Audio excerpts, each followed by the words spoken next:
my girl been... The fleas are placed inside the jar and the lid is then sealed. They are left undisturbed for 3 days. Then, when the jar is opened, the fleas will not jump out. In fact, the fleas will never jump higher than the level set by the lid. Their behavior is now set for the rest of their lives. And when these fleas reproduce, their offspring will automatically follow their example. This is how generational trauma truly works. The fleas are placed inside the jar and the lid is then sealed. They are left undisturbed for 3 days. Then, when the jar is opened, the fleas will not jump out. In fact, the fleas will never jump higher than the level set by the lid. Their behavior is now set for the rest of their lives. And when these fleas reproduce, their offspring will automatically follow their example. I just found out my girl been giving head to the Uber driver for free rides. Every time she get picked up by Uber, it's the same exact driver, but I never thought nothing of it. So one day she set her phone down, I pick it up and I'm scrolling.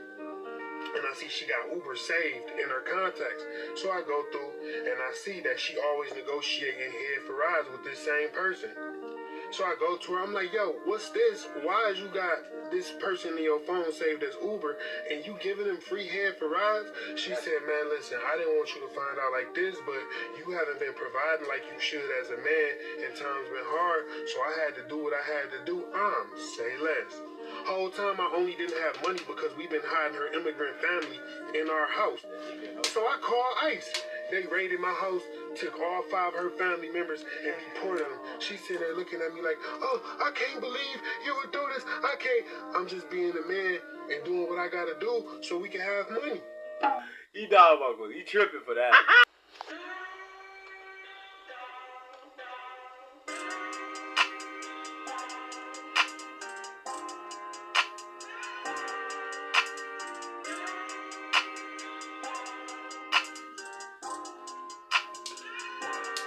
Little shit, I'm digging her skin complexion. Little do she know I'm next. Everybody around me ran up an M or better. Already never got a flex. Too much going on to be in my phone for real. Already never got a flex. When I call, she gon' come through. I'm a wild and them rights. If we honest, ain't stun you. Should I go through it or hunt you? Tell your man up, he won't stunt you. I'm just little shit, I'm digging her skin complexion. Little do she know I'm next. Everybody around me ran up an M or better. Already never got a flex. Too much going on to be in my phone for real. Already never got a flex. When I call, she gon' come through. I'm a wild and them rights. If we honest, ain't stun you. Should I go through it or hunt you? Tell your man up, he won't stunt you. I'm just saying you ain't got to. Catch a player, we don't drop you. Might be no deep and I hide you. If I short you, know I got you. They'll do it, I don't doubt it. I won't tell no one about it. She never speak to me, room me in public, but somehow we always make eye contact.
Now, for what's tipping the scales of justice, we're waiting to see if the defendant in the military wife trial will take the stand. Friday, the jury saw video of the moments leading up to the of Ashley Henning, as she and her husband, Jordan, were arguing in their kitchen after Ashley's birthday party. Things escalated quickly.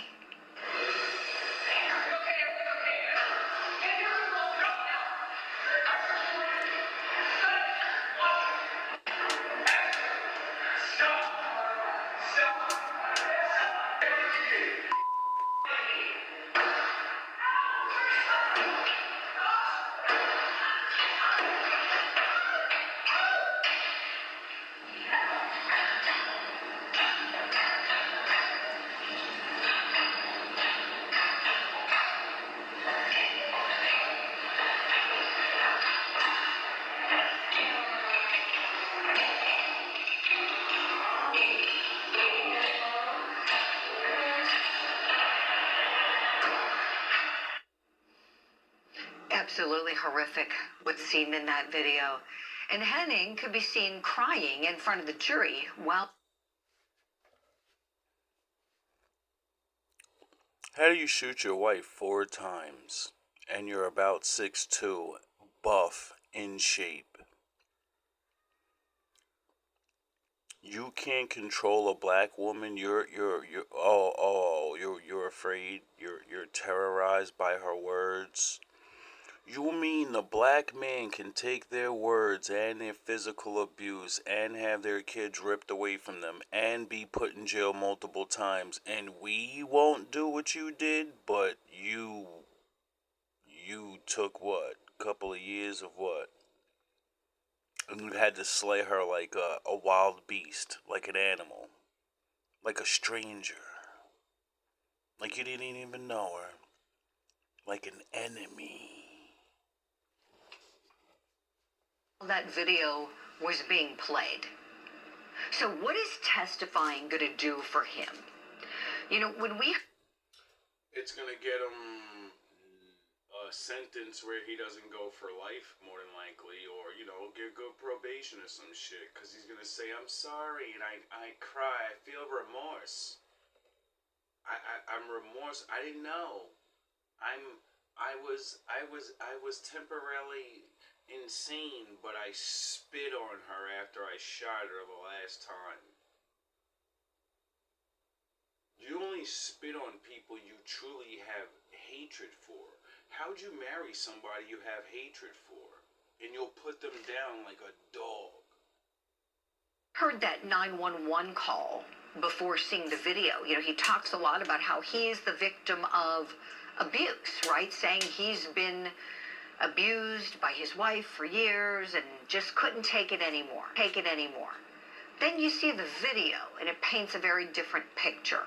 Can he say anything that can help himself today? Let's talk about that. I want to bring back in attorney and lawmaker Tommy Pope. And I'll stop it right there. Peace and blessings, ladies and gentlemen. All praises to the Most High. So there you have Jordan Henney, the military guy from Kentucky, who was accused of taking the life of our dear sister right here, beautiful black sister Ashley Henning, 37-year-old Ashley Henning, who was unfortunately his wife. She made the life-damning decision to marry this man, and he took her life after a birthday party on her 37th birthday. And this happened in June of 2023.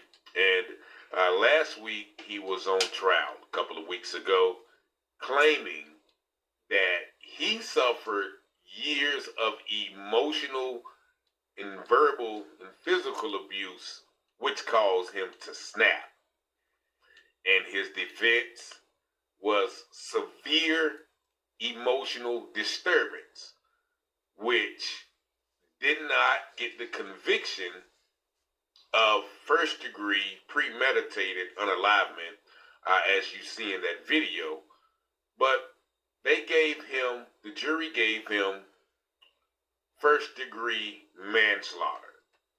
And that I'm going to show you that clip from the court case, but I'm also going to show you his testimony, which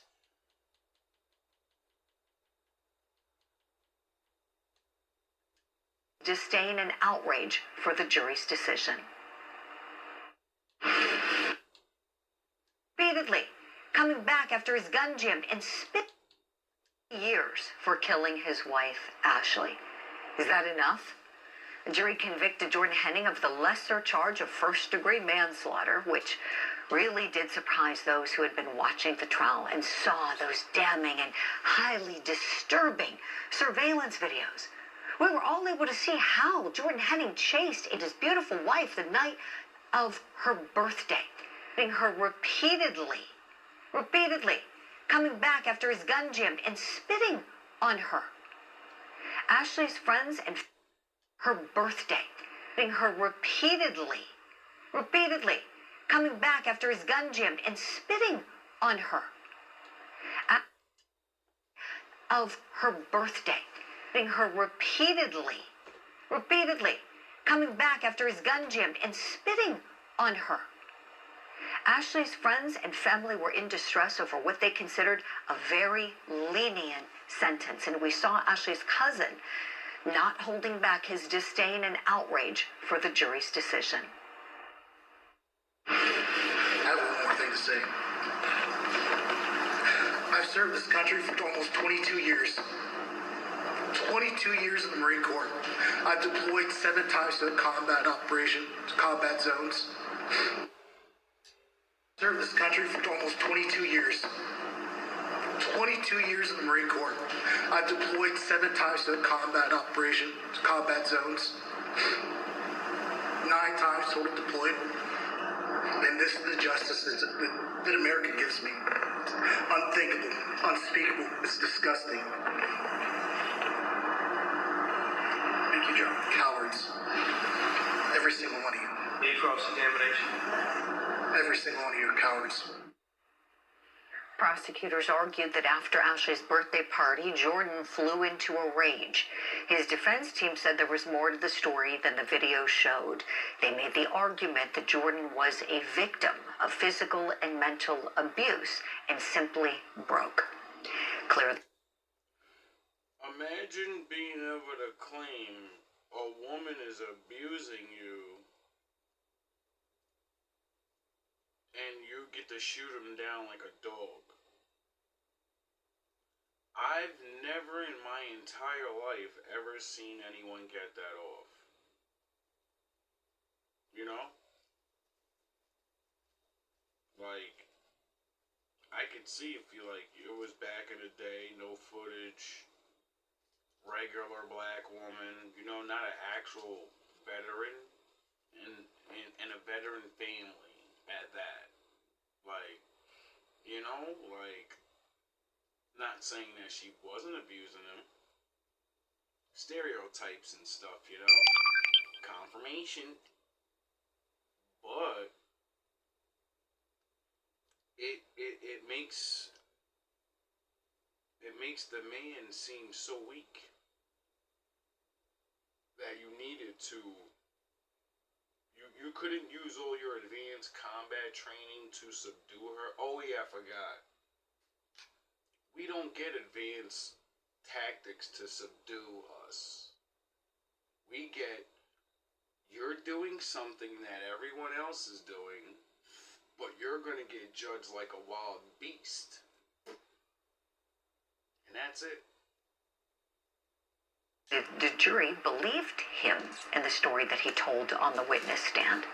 And we know that Ashley's family is understandably heartbroken. And I'm so pleased to be having on the show this morning Ashley's cousin, who we saw speaking out, John Williams, and Ashley's dear friend, Holly Victorino. May I just start by, John, first of all, saying thank you for your service. To those things, the audio and the video. They're horrible. They're disgusting.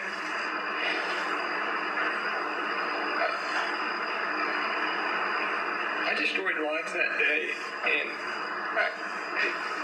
the people I loved, and I can't bring that back, and I can't fix this situation, and I'm sorry, and I know that'll never be enough. Let's go back into the courtroom now. We're picking it up where we left off. Henning is talking about that birthday party where everything seemed normal. His parents... To Ashley. I did. When my parents called, she was sitting on the back porch, and she was out there with Jessica, and if I'm not mistaken, Dakota and Andrew, Jessica's son, came out with us, but I tried to rub her shoulder. She kept shrugging me off. Touch me, that kind of thing, and that's, I believe, the time that I tried to touch her then. You had talked about sex previously, or in testimony, but apart from sex, was there intimacy in this relationship, affection? No, Ashley, she wasn't. Her love language was acts of service and quality time, and so it was really hard at times for us to connect. Especially with mine being physical touch, she just a lot of times just didn't want to be touched. So we weren't really physically intimate. What did she say when you did try to touch her that evening? Get off me. What happened next?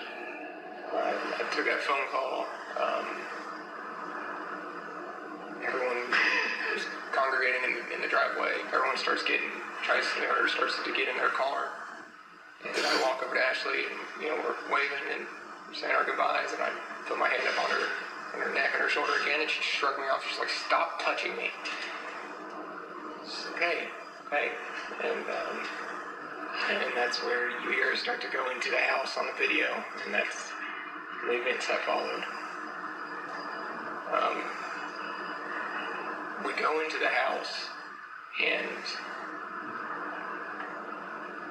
we start cleaning up, and I told her, I was like, hey, I just want to, what do you want me to clean up? I just want to do something nice for you. Like, it seemed like you accept I just remember thinking like you accept. Yeah, let's get to the good stuff. Carter and the kids earlier that day, that hey, if you're, I was upset at her for, just overriding me. It's just, she overruled me on everything, it felt like, and so I started yelling for Carter. He's up in the shower, and he's on a whole other floor. Tyler playing his computer, playing his Xbox, and Carter's in the water, and so I'm yelling loud, and yes, I was upset, and I was yelling, and we go outside. Carter, I'm trying to show him, like, hey, this is where, I was pointing to the drain spout on this slip and slide, because it would collect water in the end of it, and she's out there with us, and that's, I kept telling him, he was like, where is it? Because it's getting dark. And I was like, it's right here. I was frustrated. And that's when she grabbed me around my balls and started smacking me. And I started telling her, let go. Let go. Stop. Please. Let go. And I'm yelling at her. And she's pulling me from where the slip and slide was set up over to kind of the porch area. And as she's pulling me, I went to reach out for the banister, and I didn't grab the banister, I grabbed Carter, and somehow he ended up in between us, and I heard him scream. I finally got a hold of her wrist, and I pried her off of me. And I restrained her wrist up by her head, and I said, stop. And she had told him to go get Jimmy. We're arguing, and Jimmy comes over and starts screaming at me, get off of her.